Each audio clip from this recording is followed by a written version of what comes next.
Hello and welcome to my first look and review of issue 57 of the Warhammer 40,000 Conquest magazine.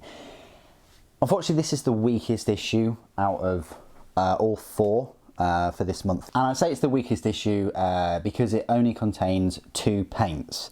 These paints individually on Games Workshop's website are £2.75 each. So that's £5.50. So you're actually at a loss with this magazine. And this is becoming, I'd say, increasingly common. Every kind of couple of months or so, or nearly every month, there's kind of a dud issue. Last month, I think we got 2 paints and a brush, so that wasn't too bad. But now and again, you'll get an issue where you just get 2 paints, and they might not even be paints that you need.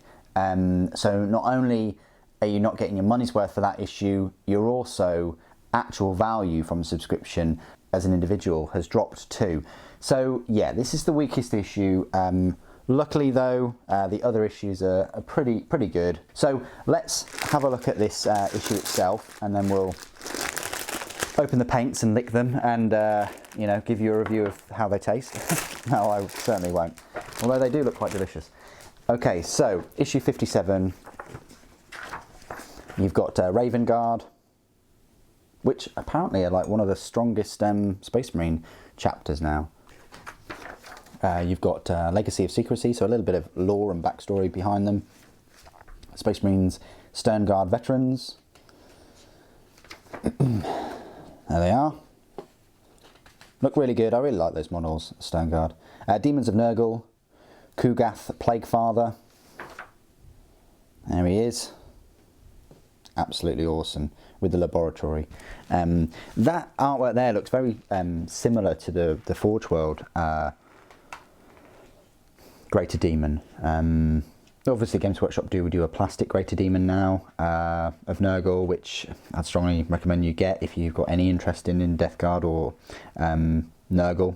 Then you goes on to Tzeentch, the Pyroclastic Conclave, Tzeentch Showcase. This is interesting. That's cool. Awesome model. Lovely models there as well. Although I think the horrors are getting a bit old now. The Scourge Stars, Demonic Duel, and How to Paint Plasma Effects. This is pretty cool. This, I want to see more of this. Like, rather than like, oh, how to paint, you know, your intercessors or whatever.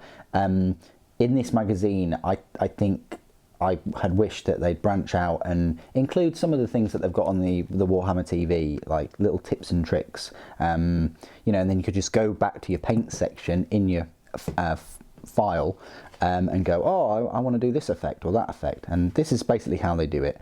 So what you do is, say you've got your plasma weapon, you just paint it Thousand Suns blue first of all, paint a little bit of watered down Thousand Suns blue in the vents, and then you highlight the raised coil with the Temple Guard blue. What I like to do is just kind of dry brush it over them, but they are really detailed there in terms of they're picking out every single you know, raised ridge or edge or whatever.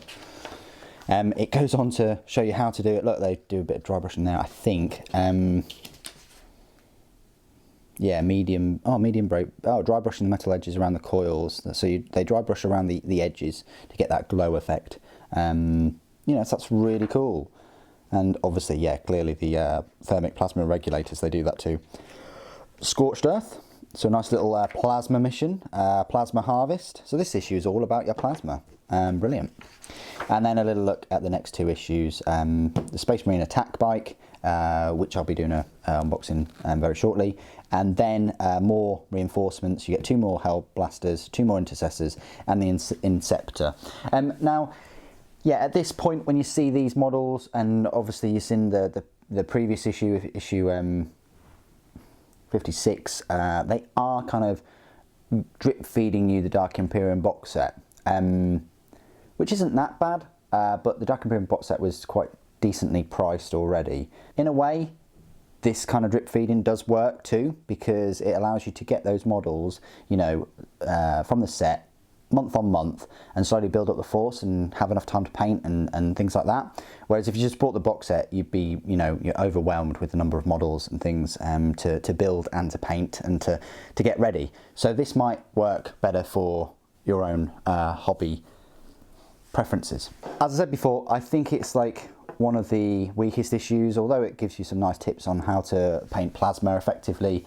Always with the paints rather than models, I think they're the weakest in the month. But what do you guys think? Please do put it in the comments below as always. Thank you ever so much for joining me today. Thank you for watching. The Emperor Protects.